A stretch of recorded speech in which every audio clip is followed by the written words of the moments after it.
Et salut à tous, bonne année à tous, première vidéo de l'année 2023, j'espère que vous avez passé un bon réveillon pour terminer l'année 2022. Donc je vous souhaite une bonne année 2023. Et on va commencer 2023 avec un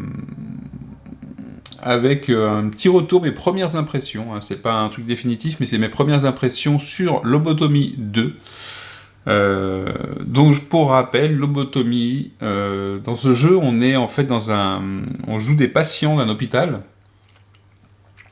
psychiatrique, un peu mystérieux, et en fait, on essaie de s'échapper de cet hôpital, de cet asile en fait. Et le truc, c'est que on va combattre des monstres, on rencontre des choses bizarres. Et on n'est jamais sûr que c'est notre imagination, notre cerveau détraqué qui nous fait apparaître des choses, ou si c'est une réalité perturbée. Que ce soit à l'extérieur ou nous-mêmes, puisque chaque personnage va se prendre pour quelque chose qu'il n'est pas forcément, mais le doute persiste. Donc pour ce thème de Lobotomy, qui est plutôt original et qui est plutôt agréable, enfin je veux dire, c'est quelque chose qu'on ne voit pas souvent, c'est à double tranchant. C'est-à-dire que c'est bien et c'est pas bien. Alors c'est pas bien, pas le thème. Le truc c'est que pour vivre ce thème, c'est difficile, sachant que nous on a toute notre tête. C'est-à-dire qu'en fait on sait potentiellement qu'on est des patients dans un asile. Et on sait forcément que ça se trouve c'est pas des monstres. Mais de toute façon, dans l'aventure, dans l'histoire, dans le jeu, vous allez rencontrer des monstres. Donc c'est difficile d'imaginer que ce ne sont pas des monstres véritables pour nous, et que de A à Z, nous, on n'est pas un peu des super machines, où on n'a pas des super pouvoirs pour les éliminer. Alors, les choses qui nous raccrochent au thème, ce sont les personnages. Donc les personnages sont un peu bien barrés quand même. Je vais vous les faire voir. Donc vous voyez qu'on a vraiment un personnage ici, là, Johanna, qui se prend pour Wonder Woman. Vraiment la pose, c'est comme ça qu'ils l'ont fait, hein. Mais elle a même un pouvoir qui permet de faire apparaître la foudre à un endroit qui n'est pas dans sa ligne de vue. Vous voyez qu'on peut avoir des armes qui sont de type arbalète, des pics pour la lobotomie. On a une masse, la masse ancienne ici. Le truc, c'est qu'on ne sait pas vraiment, enfin, par le thème, on nous amène à croire que c'est pas forcément ce que ça représente. C'est-à-dire que nous, on croit que c'est une masse, par exemple, mais ça n'en est pas une. Mais peu importe, puisque nous, du coup, dans le jeu, nous, de toute façon, on va s'en servir comme une masse qui est plutôt assez puissante par rapport à quoi? Par rapport à une fronde, par exemple, qu'on pourrait avoir au tout début de la partie, ou un tesson de bouteille. Parce que les armes de départ, ça va être une bouteille cassée comme ça, qui va nous permettre de faire comme des dégâts avec notre force. Ou alors de nous battre avec les poings nus. Donc, effectivement, le thème est cool, mais il est quand même difficile En fait, il est difficile d'en profiter au maximum. C'est-à-dire que c'est pas que ça marche pas, c'est nous, on sait. Quelque part. Alors qu'en fait, il faudrait pas savoir. Et en fait, ce qu'il y a, c'est que dans l'histoire... Alors, il faut vraiment voir la campagne. Je vais voir si la campagne, elle peut jouer avec ça, par exemple. Parce que là, pour l'instant, dans le scénario d'introduction, ce qu'on peut voir de la partie narrative de l'histoire, qui est l'introduction à la campagne, c'est qu'il se passe des choses bizarres. Parfois, il y a des petites phrases qui nous rappellent qu'on n'est pas sûr de quelque chose, mais pas beaucoup. Il n'y a pas quelque chose qui va nous faire d'un coup apparaître quelque chose qui est complètement hors place, hors sol. C'est-à-dire qu'en fait, il n'y a pas un moment où on va voir quelqu'un, un visiteur lambda, qui vient voir par exemple un autre patient. D'accord ? Donc on n'a pas ce mélange de réalité et de cauchemar, par exemple, ou de folie, qu'on peut retrouver par exemple dans le film, j'ai regardé hier le film Sucker Punch, et je trouve finalement le film Sucker Punch par exemple représente bien finalement ce que fait le jeu un petit peu, parce que en fait les héroïnes dans Sucker Punch s'évadent de la réalité, et il y a un croisement entre justement la réalité et ce qu'elles ont imaginé, ou ce qui a pu se passer, et on reste vraiment entre les deux. Et c'est ça qui tient le thème, en fait. Ici, à voir dans la campagne si on aura ça, mais en tout cas dans l'introduction, on pourrait se dire, on a un dungeon crawler dans lequel on a des bonhommes qui veulent s'échapper d'un endroit où ils ont été enfermés sans qu'ils le veuillent, et puis ils ont des capacités, ils s'en servent, et voilà. D'accord. Donc, ce qui va nous rappeler le thème, ça va être les capacités qu'on peut avoir, parce que notre personnage, on va revenir sur une fiche de personnage. Donc, notre personnage, ça va être à peu près ça, en fait, ce que vous voyez ici, avec le pied de la caméra. Ici, par exemple, on a le personnage, donc ça, c'est notre fiche de personnage, elle se décolle ici. On a des caractéristiques de force, d'agilité, vitesse. Ici, c'est, qu'est-ce qu'on va dire ? Ici, l'intelligence, et puis ici, un peu la débrouillardise. On va dire ça comme ça, je sais pas comment elle s'appelle dans le jeu. On va avoir des catégories de maladies mentales, des points de vie, un nom, une quête personnelle. Moi, j'ai pas essayé de la faire dans la quête d'introduction, mais on a une quête personnelle qui nous permet en fait de retourner la carte, je crois, du côté plus fort du personnage. Ici, des capacités innées, donc qui sont associées à notre personnage. Et ici, on va avoir des capacités qui sont associées à notre maladie, à notre déficience mentale, on va dire. C'est-à-dire qu'en fait, ici, j'ai schizophrénia, donc schizophrénie, et anxiety neurosis, alors je sais pas ce que ça veut dire, une anxiété neurale, je sais pas. Et donc, du coup, ces deux cartes, elles ont été piochées dans un deck plutôt épais, hein, il y a beaucoup des capacités. Et ici, c'est l'agression. Et donc, en fonction du personnage, vous allez piocher vos capacités dans un deck différent. Et potentiellement, en jeu, vous pouvez en reprendre plus. D'accord ? Vous pouvez en remplacer, je crois, ou en prendre plus. J'ai pas vu d'effet secondaires sur ces capacités. C'est-à-dire qu'en fait, je vois pas un effet négatif, comme on pourrait avoir sur la folie dans certains jeux. Ici, j'ai pas vu de côté négatif à avoir des cartes comme ça. Au contraire, c'est des capacités supplémentaires. Ce qui fait que ça aussi, ça ne nous ramène pas à la réalité, parce que finalement, vous gagnez des choses. Et c'est pareil pour l'équipement. Là, j'ai une arme. J'ai une arme qui ressemble à une arme vraiment normale, quoi. Elle est pas... j'ai pas l'impression que ce soit une arme constituée avec différentes choses, par exemple, ou un truc qu'on prend pour une arme. Alors, c'est vrai que ça serait difficile à illustrer, mais voilà. Donc ça, on a les capacités. Et avec ça, vous allez pouvoir progresser pour vous échapper avec vos camarades. Je le regrette un petit peu, parce que le thème est intéressant, le pitch est intéressant, mais finalement, on l'effleure.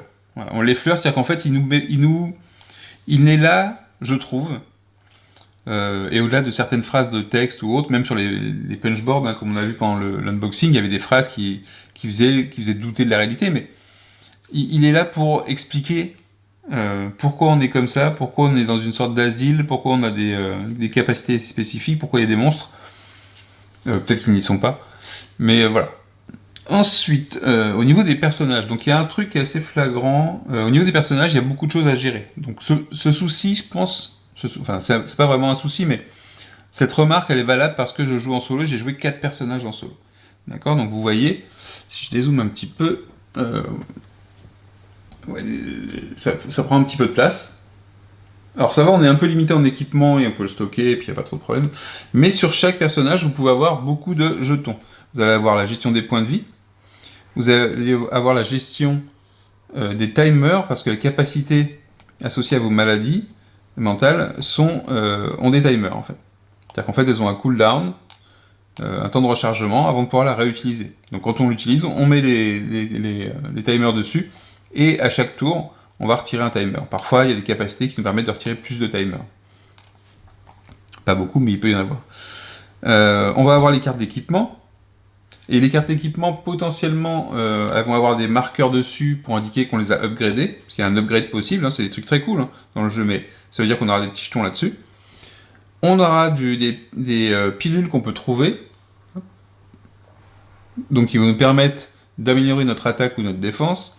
On aura des morceaux, des junk, ce qu'on appelle des bricoles qu'on trouve, de la récupération en fait, pour pouvoir justement upgrader nos capacités ou nos armes. Et ça devrait être tout. Alors, ça peut faire beaucoup. Et ici, on aura encore quelque chose qu'on voit ici, c'est qu'on a en fait, c'est des sortes de points de santé mentale, dont on sait, alors qui n'ont pas, c'est pareil, qui n'ont pas un effet négatif, mais dont on va servir pour activer nos capacités innées. Vous voyez qu'il y a des marqueurs ici, 0, 3, P pour passif. Et on va pouvoir s'en servir pour activer les capacités innées de nos personnages. Donc on va avoir ça en plus dessus. Et donc ça peut faire beaucoup de jetons. Donc à mon avis, quand je vais faire la campagne, je vais remplacer le marqueur de points de vie par un dé rouge, qui va jusqu'à... Mes personnages là ils vont jusqu'à 10, je sais pas s'il y a des personnages qui vont plus loin, mais par un dé ici. Les timers on peut les laisser parce qu'il faut les retirer un par un, donc puis il n'y en a pas beaucoup, donc à la limite ça me dérange pas sur les timers. Autre point que je voulais corriger, c'est un marqueur, un dé noir pour ces points-là, parce que ça, ils peuvent bouger beaucoup. Donc plutôt que d'avoir plein de jetons, on peut en avoir jusqu'à 6, donc un dé 6 noir, ça ira très bien. Un dé 10 rouge, un dé 6 noir, et après les timers, à la limite, on pourrait voir avec un dé 4, par exemple. Ça peut être bien aussi. Ça évite d'avoir trop de jetons, et ça permettra de suivre plus facilement. Donc voilà, ça c'est pour la remarque au niveau de la gestion des personnages qui peut être, surtout quand on est seul à gérer tous les personnages, qui peut être fastidieuse. Après, quand on a que ça à gérer, que c'est notre personnage, on peut s'arranger pour mettre les pions au-dessus, si on a un peu de place, tout ça c'est gérable, il n'y a pas de souci. Au niveau fonctionnement, c'est plutôt simple et on s'y perd pas. Même avec les jetons, on s'y perd pas vraiment, il n'y a pas de souci. Au niveau du scénario d'introduction, donc qui est conseillé pour apprendre les règles. Alors, au final, quand on a terminé le scénario d'introduction, il n'y a pas tant de règles que ça à appréhender. C'est-à-dire que si vous savez déjà lire, si vous faites plusieurs jeux avec des figurines autres, à mon avis, il n'y a pas de problème à lire directement le livre de règles, à voir par contre comment il est agencé. Parce que moi, je l'ai pris comme référence, et pas vraiment comme suivi de ce qu'il fallait faire, comment il fallait jouer. Ouais, après, il y a avant de jouer, et ainsi de suite. La mise en place... Parce qu'en fait, il est fait, le livre, il est fait de manière à ce que vous avez en fait des concepts qui s'appellent des key concepts, des trucs importants à comprendre, et donc il vous explique d'abord ces concepts. Comment on lit les cartes. Donc en fait, il passe par les composants et il explique les différentes choses. D'accord ? Il rentre pas dans une sorte d'introduction autour de jeu. Voilà. Ici, le gameplay round, on est à la page 27 du livre de règles, et là, vous avez la séquence de jeu. D'accord ? Donc, faut le savoir. Il ressemble un peu en fait à la référence d'un manuel FFG. Et ça veut dire qu'en fait, si vous voulez le prendre par le bon bout en faisant le scénario d'introduction, il va y avoir quelque chose de spécial qui va se produire. C'est que dès rapidement dans le livre de règles, on vous dit, vous prenez le livre de scénario et vous pouvez commencer à faire le scénario d'introduction. Vous voyez qu'il y a pas mal de trucs. Et le scénario d'introduction vous introduit à la campagne. Introduction, vous explique les points clés, hein, les légendes pour les cartes. Et on arrive ici, voilà, le scénario d'introduction, il commence par une seule tuile. Donc une seule tuile, on vous dit ce qu'il y a dessus, comment ça se positionne, il n'y a pas de problème. Les tuiles sont assez grandes, hein, sur la table ça prend beaucoup de place. Si on a une petite table, c'est pas jouable, il faut retirer les premières tuiles au fur et à mesure, mais il faut plutôt avoir une bonne table. Et par contre, ce qui est bien, c'est qu'on vous dit que ça va prendre comme place à la fin, à peu près. Et puis on vous fait introduire avec des cartes événements et ainsi de suite qui vous placent des éléments, qui vous donnent des informations sur des déclencheurs d'événements. Et ce qu'il y a, c'est que dans ce scénario, il y a un moment, c'est où d'ailleurs ? Ah voilà, c'est ici. Dans le setup du prologue, on vous dit... Donc vous n'avez pas encore... Là ici, vous êtes ici, vous n'avez pas encore lu le livre de règles. En fait, vous avez vu l'introduction, le matériel. Et là, on vous dit, prenez les références S1, RC1, RC2A, RC3A, RC4, RC5. Et ici, c'est marqué dans le livre de règles. Alors, première errata, c'est pas dans le livre de règles, mais c'est à la fin du scénario. À la fin du livre de scénario. Dans celui-là. Dans celui que vous êtes en train de lire, justement. Ça, c'est un problème. Bon, donc on y va. Et à la fin, vous avez des pages vierges, je ne sais pas pourquoi. Vous avez ces fameuses références cards. D'accord ? C'est celle-là. Références cards. Hop, références cards. Elles sont numérotées. Les références sont bonnes, il n'y a pas de souci. Mais en fait, pour le scénario d'introduction, ils ont découper les choses. Par exemple, ici, ils ont fait un round qui correspond à la première chose que vous allez faire, avec que le tour des joueurs. Ensuite, un round qui est composé avec plusieurs phases à l'intérieur de la phase des joueurs et des monstres. Et après, le truc total, la complète. D'accord ? C'est-à-dire qu'en fonction de l'endroit où vous serez dans le scénario d'introduction, on fera celui-là, celui-là ou celui-là. Je ne sais pas si vous avez remarqué, mais il y a un truc pour découper ici. Parce qu'eux, ils ont considéré qu'on allait découper notre livre de scénario pour avoir des encarts, plutôt que d'imprimer ça sur des pages à part. Ça, c'est le premier point que je n'aime pas du tout. Je trouve ça anormal de devoir couper mon livre. Je trouve pas ça normal qu'ils aient pas fait des fiches à part. Alors, les fiches, il n'y a pas de problème. Vous pouvez trouver sur leur site web. Dans BGG, on trouve le lien pour les avoir. On peut imprimer ça format A4. Il n'y a pas de souci. Mais je trouve qu'en format A4, par contre, déjà, il faut avoir une imprimante couleur ou une imprimante qui soit assez claire, parce qu'il y a des fonds colorés, donc c'est pas vraiment prévu pour économiser de l'encre. Et je trouve pas ça génial. Le truc, c'est que si vous faites pas ça, bah vous allez faire ça, en fait. Parce que tout est à la fin ici. Donc, moi, mon conseil, c'est éventuellement d'imprimer le round. Et par contre, toutes les règles, vous allez les retrouver, de toute façon, tout ce qui se trouve ici, vous allez les retrouver dans le livre de règles qui se trouve ici. D'accord. Une fois que vous aurez pris l'habitude de regarder le livre de règles, en faisant référence à ce qu'il y avait au départ, vous en sortirez. Mais je trouve que la gymnastique est pas terrible. C'est-à-dire que l'idée du scénario d'introduction est excellente. La façon dont les différents éléments sont amenés, c'est-à-dire qu'en fait, on a un tour des monstres qui est plutôt léger au départ, et puis après, c'est-à-dire qu'on n'a pas le spawn de nouveaux monstres tout de suite. On l'a après. Et après, on n'a pas les capacités des personnages tout de suite. On peut pas les utiliser parce qu'on sait pas encore comment. Et donc, c'est amené vers la fin, vers le dernier tiers du scénario d'introduction. Et ça, c'est pas mal. C'est pas mal parce qu'en fait, vous avez joué avec les déplacements, avec les actions de combat, un petit peu. Et puis, progressivement, on vous amène vers plus d'utilisation. Donc, c'est pas mal du tout. Donc voilà, le scénario d'introduction, très bonne idée. C'était presque parfait, sauf que la gymnastique, de devoir couper des pages ou de ne pas avoir des feuilles de référence complètement à part, c'est un peu dommage. Sachant que... Alors, il y a une partie qu'on n'utilise que pour le scénario d'introduction, puisqu'en fait, le tour de jeu, la séquence de jeu, au final, ça sera celle-là, dans la partie. Mais je crois que c'est peut-être pareil pour les actions des joueurs. Hein. Je crois que ça a été découpé en plusieurs choses. Voilà, ici, vous voyez que c'est première move action, et après, c'est la liste complète. Et je crois qu'elle s'améliore encore. Et voilà, et ici, la totale. Est-ce que c'était pas mieux de faire une seule page de référence avec des blocs qui indiquaient, bah ça c'est dans le truc de base, ça c'est après, ça c'est après. C'est peut-être mieux, hein, plutôt que d'avoir 3 références, dont 2 qu'on ne se servira plus jamais.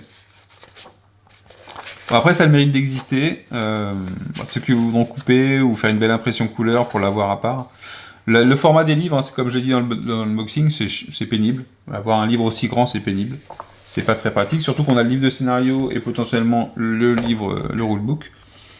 Et il y a aussi le livret des scénarios uniques qui est de la même taille. Bon voilà, ça c'est le bémol. Ceci étant dit, au niveau du gameplay, je vais reprendre la séquence, je vais reprendre celle qui est ici. Elle est plutôt tranquille. C'est-à-dire qu'en fait, vous avez des tours de jeu qui vont commencer par la phase des héros, avec une phase de maintenance qui nous permet de retirer justement les fameux timers des capacités spéciales. On passe le marqueur premier joueur, donc le tour de jeu est figé.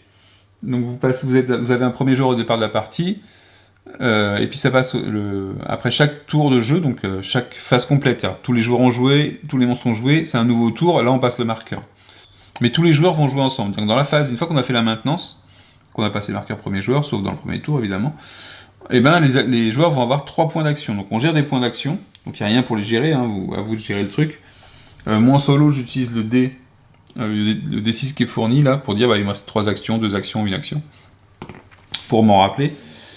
Vous avez 3 actions à faire, donc vous avez des actions qui coûtent quelque chose, comme l'attaque, le déplacement. Vous avez des actions qui sont gratuites, comme l'échange d'équipement avec un autre joueur qui est sur la même zone que vous. Et parfois vous avez des capacités spéciales qui n'auront pas d'action. Alors en plus c'est de la défense, donc il n'y a pas de point d'action. Et ici par contre, c'est une weapon attack avec un petit bonus, mais c'est comme une action d'attaque, donc vous dépensez, et si c'est rappelé, on dépense un point d'action. Ici on peut très bien avoir la weapon attack. Donc on fait une attaque, on fait quand même une weapon attack, on dépense un point d'action pour faire l'attaque, et on lui ajoute ça. En lisant ça, je me pose la question d'ailleurs, en fait. Je me pose la question de savoir si celle-là, est-ce que celle-là, ça veut dire que je fais une attaque gratuite, ou est-ce que celle-là, ça veut dire que je paye un point d'action supplémentaire sur ma weapon attack. Parce que pour le coup, c'est libellé de la même façon, et je me suis pas posé la question dans le jeu. Je faisais celle-là à une attaque que je payais normalement, et ça, je faisais une attaque normale en payant 1 pour ajouter ça. Bon, faut que je vérifie. Au niveau des règles, là je me pose la question, mais au niveau des règles, ça va.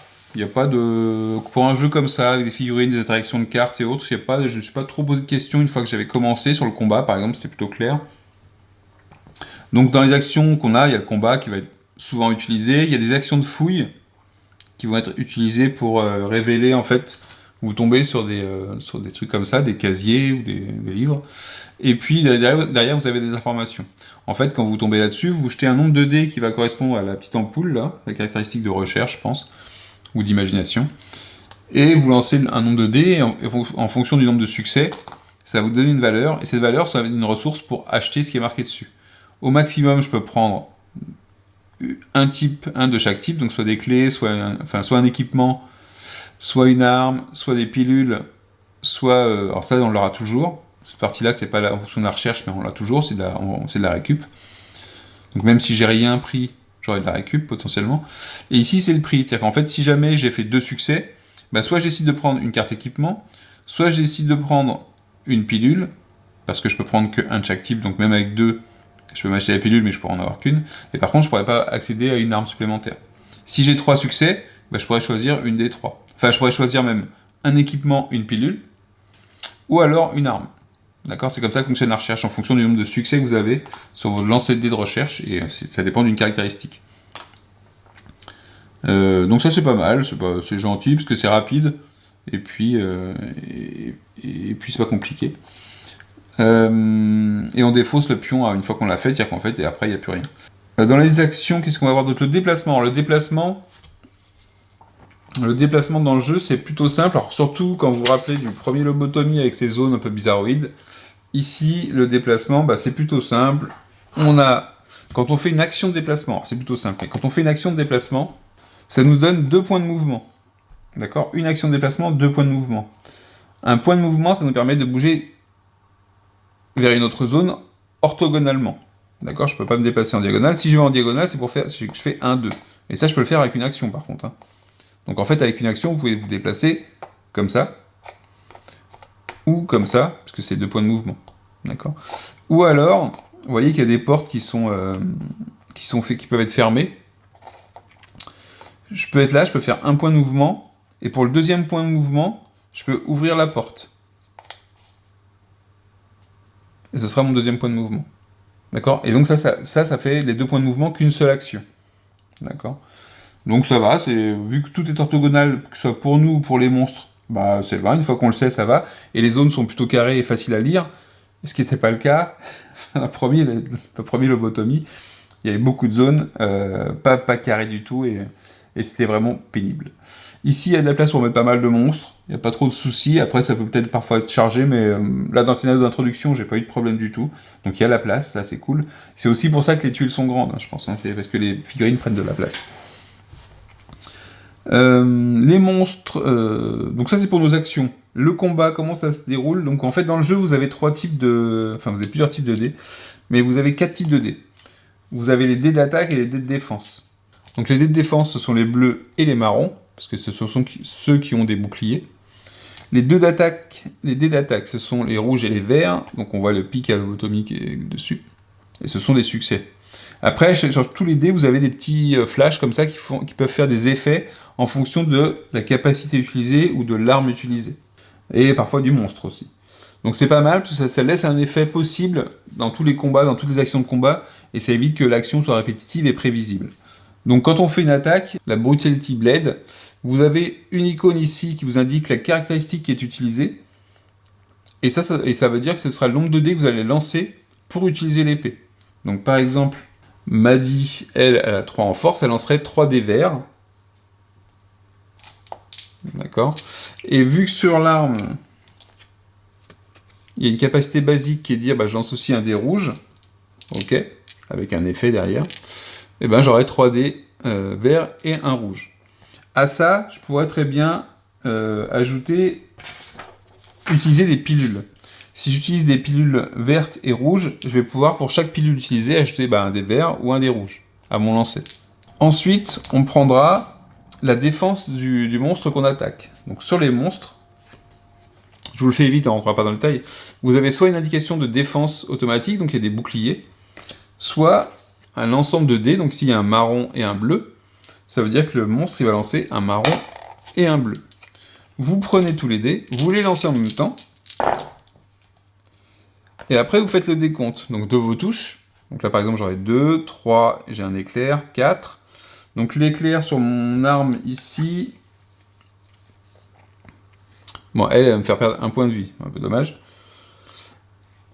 Et après vous allez vous prendre les dés de défense, j'ai aussi les 3 dés rouges, les 3 succès du dé rouge. Donc là j'ai pas mal de succès, 1, 2, 3, 4, 5, 6, 7, c'est pas mal du tout. Et lui par contre il va avoir 2 de défense, il y a 2 boucliers. Donc voilà, il pourrait être comme ça ou comme ça. Et donc, vous enlevez des succès que vous avez eus, les boucliers de l'ennemi, et en plus de ça, si par exemple, en plus des dés, il avait des boucliers indiqués sur sa carte, bah, ça fait un bouclier supplémentaire, et ainsi de suite. Ce qui dépasse, ce sont des dégâts, et sur la fiche du monstre, vous avez ces dégâts ici, son déplacement ici. D'accord ? Donc c'est plutôt simple. Il y a pas mal de choses qui vous permettent d'améliorer votre attaque ou votre défense, comme la carte que je vous ai fait voir tout à l'heure, qui permettait de mettre du feu et de faire des critiques, par exemple. Alors, par contre, elle est longue à recharger, mais 4 tours à recharger, mais ça permet, sur certains ennemis, de faire pas mal de dégâts. Donc vous avez beaucoup d'effets, il y a une page avec les effets qu'on a. Alors beaucoup, je vais vous la faire voir, beaucoup ça va. C'est pas ingérable. Les effets, ils sont sur cette page-là, vous avez les différents effets. Le feu, alors le feu, ça permet d'avoir un succès supplémentaire. On le positionne le feu au début de l'attaque, ça fait un succès supplémentaire. Et la victime, tant qu'elle se soigne pas ou qu'elle n'a pas un effet qui lui fait gagner des points de vie, elle enlève pas le feu, elle est toujours en feu. Et donc à chaque attaque, il y aura un succès en plus. Il y a des trucs de poison, il y a un peu de tout. Donc c'est pas mal ce système de combat où vous l'appréhendez vite et vous comprenez vite ce qui va vous permettre de gagner des choses. En plus de ça, sur tous les dés, vous avez ce symbole-là, qui est le symbole des tokens pour la folie, ou pour la santé mentale, je sais pas comment il l'appelle déjà. Et c'est ce qui va vous permettre d'utiliser vos capacités internes, celles qui sont ici, avec les valeurs qui sont à côté. Donc en fonction des personnages, il y a différents coups. Par exemple, celle-là, justement, le Smith of Zeus, je sais pas si c'est le marteau ou l'éclair de Zeus, mais dès qu'elle a 6, elle peut dépenser les 6 pour faire cet effet-là, qui est une attaque avec 3 dés rouges. C'est une attaque de zone, donc tous les ennemis ou tous les personnages en fait dans la zone visés seront touchés par cette attaque. Et la ligne de vue n'est pas requise, donc c'est super puissant, mais on dépense les 6 d'un coup. Et 6 c'est le maximum qu'on peut stocker.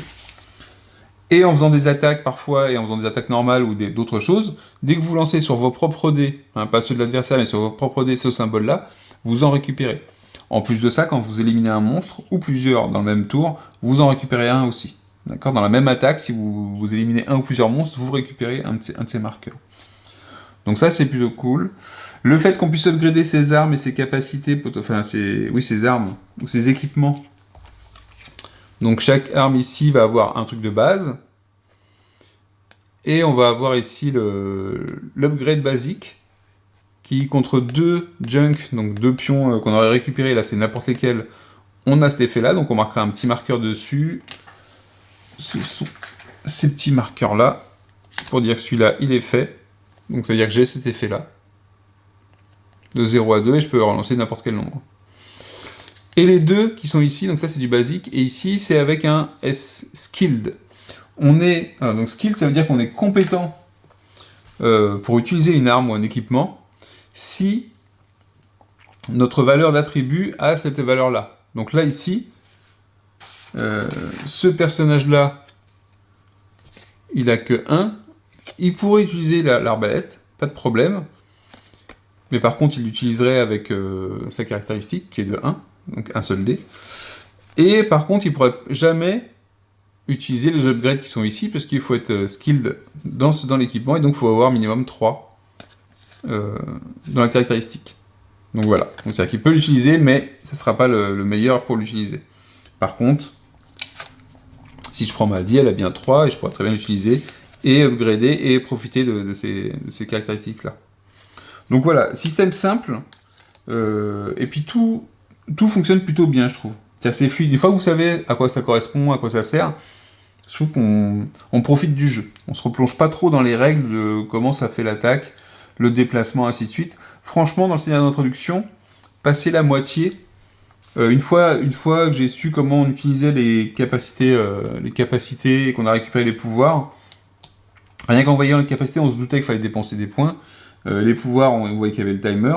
Et c'est plutôt fluide. C'est-à-dire qu'en fait, voilà, j'étais dans le jeu, dans les déplacements. Sur le boss, je me suis posé des questions parce que il me paraissait super puissant et que j'avais peur de pas le terminer. C'était le premier boss. Parce que il a 2 attaques, on lance un D6 pour savoir laquelle il fait. Sa première attaque, elle attaque tous les personnages en ligne de vue. Et la deuxième attaque, c'est tous les personnages tout court. Donc c'est-à-dire tous les personnages sur le plateau. Donc c'est ce qui m'a éliminé pas mal de personnages. J'ai terminé le scénario d'introduction avec un personnage debout. Donc c'était plutôt chaud. Donc voilà, au niveau du tour de jeu, franchement le jeu est fluide. Hein. Je suis surpris, il y a beaucoup d'éléments, mais le jeu est fluide, une fois qu'on s'est lancé dedans. Donc je pense que les questions qu'on se posera dans Lobotomie 2, ce sera plutôt sur les scénarios, sur les cartes event, si jamais elles ont des soucis, si jamais il y a des petites incohérences. C'est toujours un risque, de toute façon avec les trucs à scénario, à embranchement. Un truc qui est sympa aussi, mais qu'on voit pas complètement dans le scénario d'introduction, c'est ça, cette piste-là. En fait, c'est arrivé... Alors je sais pas si dans les autres jeux, ça arrivera pareil en milieu de partie ou en fin de partie, mais normalement, c'est un timer qui potentiellement va vous mettre fin à la partie. En fait, c'est comme si vous aviez un garde ou un truc principal qui vous récupère. Et en fait, le bonhomme, là, il va partir de la première carte, et à chaque phase de monstre, il avance. À chaque héros éliminé... Oh, d'ailleurs, je viens de penser à un truc. C'est que si ça se trouve, j'aurais dû perdre mon scénario d'introduction, parce qu'il aurait dû avancer à chaque mort. Ah, j'ai pas pensé. Mais en fait, à chaque fois qu'il y a un personnage qui meurt, donc qui est KO, ben il va avancer. Alors, dans la partie, vous avez deux phases. En fait, il y a une phase où en fait vos héros, quand ils vont mourir, ils vont respawn, ils vont revenir à nouveau sur une case. Donc vous voyez, sur les cases, vous avez des marqueurs de couleurs, et on a des cartes de spawn qui vont nous dire où arrive le monstre, ou alors où arrive votre personnage. Et en fait, en fonction du personnage qui tire la carte de spawn, parce que chaque personnage va tirer une carte de spawn, eh bien, il sera plus ou moins près du personnage en question. Donc, vos personnages peuvent revenir comme ça. Par contre, il y a un moment dans le scénario où on vous dire, la mort est définitive. Ça veut dire que si votre personnage meurt, à ce moment-là, il ne reviendra pas.